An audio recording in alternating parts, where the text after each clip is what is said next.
News. We're joined now by Dzvinka Kachur from the Center for Sustainability Transitions at the University of Stellenbosch. Take a look at the timeline of this crisis between the two countries and how we ended up here. Thank you so much for taking the time to speak to us, Dzvinka. So perhaps let's just start with your thoughts of prospective peace talks. We know that President Zelensky has made an overture to the Russian President Vladimir Putin has said he is willing to have a discussion on the Minsk Accord, but NATO is still very much center stage of this discussion.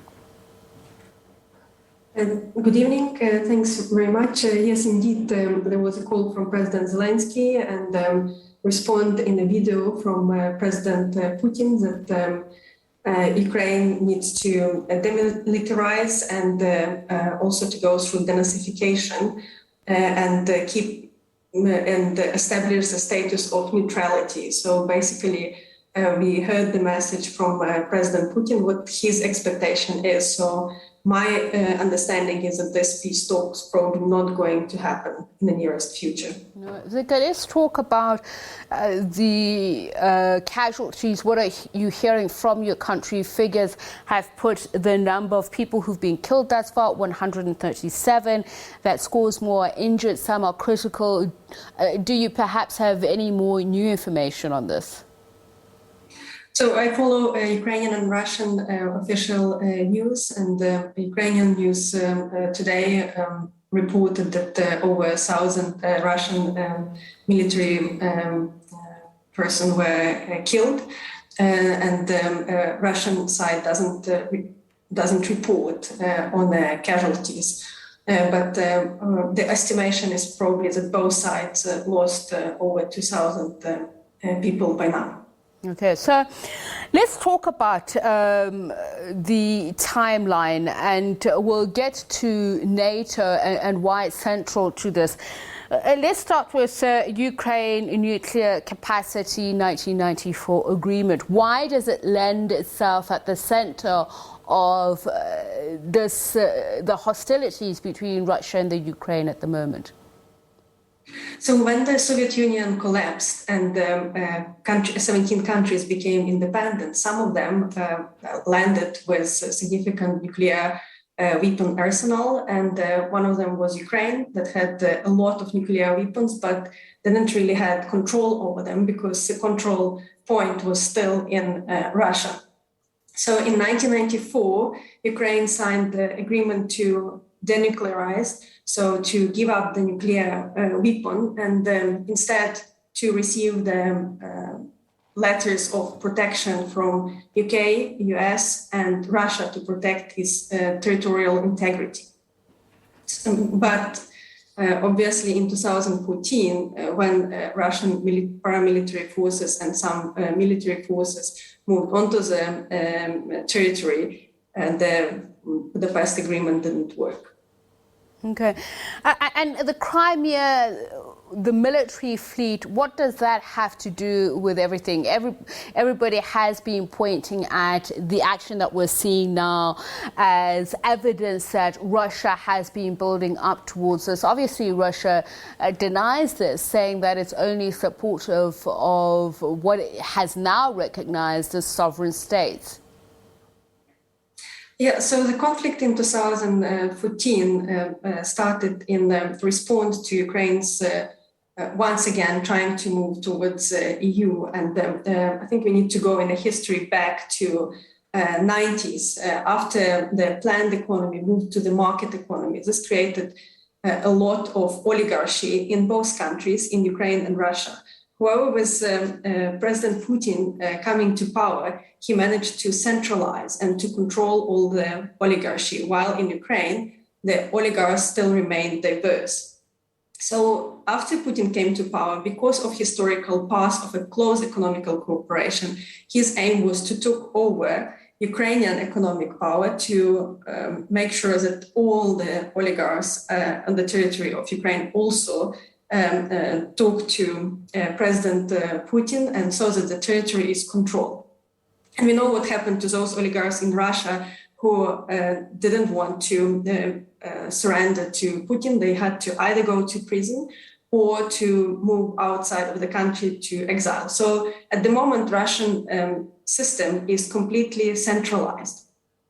The fleet that was remained in Crimea was one of the points of conflict between Russia and Ukraine after the independence. Because in 1996, when Ukraine approved its constitution, it says we have the status of neutrality and we don't want any military bases on our territory. However, Russian fleet was already there and it was expected to move by 2017. So it was a high risk for Putin that the Russian fleet from Crimea would have to move. Even there was a plan on stage removal of Russian nuclear fleet. This was not happening. So we had Ukraine had different governments, pro-Ukrainian or pro-Russian at different stages. But every time the government would be more pro-European, the question would be that the Russian fleet needs to move out. But because this was not happening, and in 2015, when the government has changed again, the risk for Russian fleet to be moved out of Crimea was quite high. So Putin decided to take over Crimea. And after this was a success, they thought maybe we can move further on. However, moving inside the east of Ukraine wasn't as easy and successful as it was in Crimea, because there was no few 20,000 of military forces at the territory of eastern Ukraine. All right. So obviously, we've got two sides of the story here, the counter accusations, and I want to take it back. So if we look at the popular support, particularly with what you're talking about, control of the market economy and the ideological differences that occur, you have said there is a marked difference between the support that you see in 2010 and what you saw in 2014.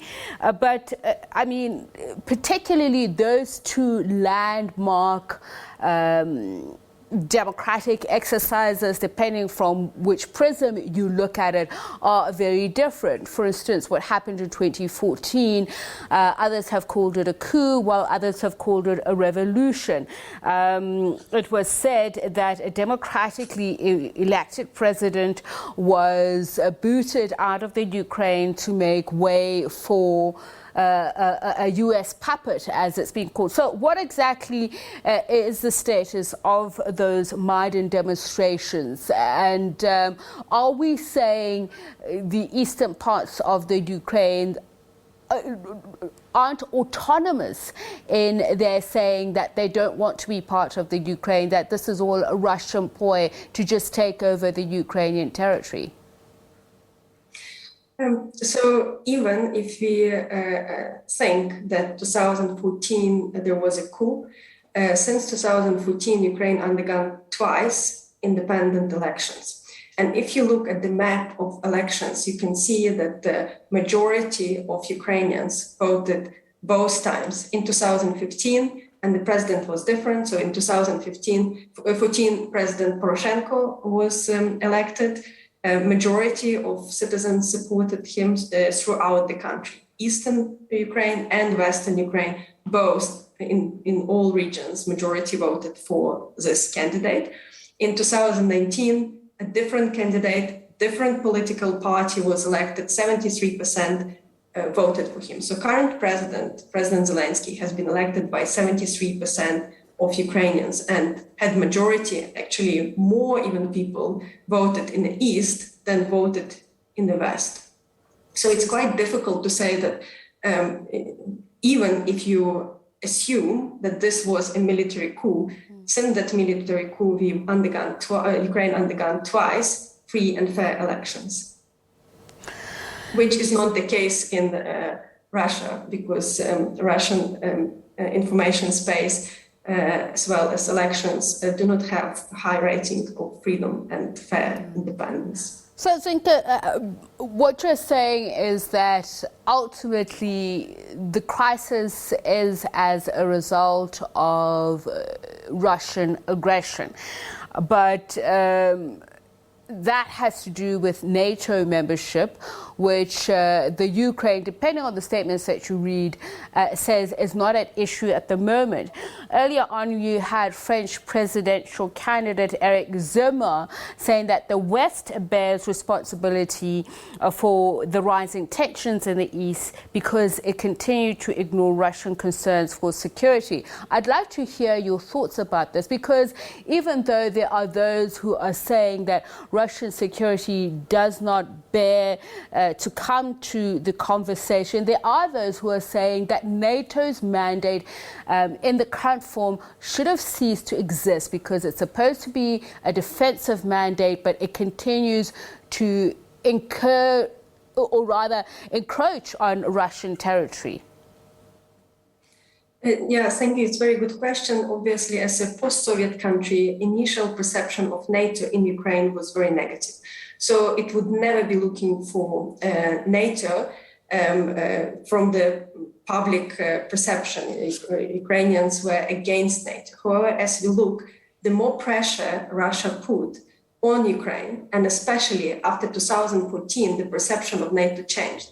So here we can clearly see that Russian military aggression was the result that Ukrainians got interested in NATO.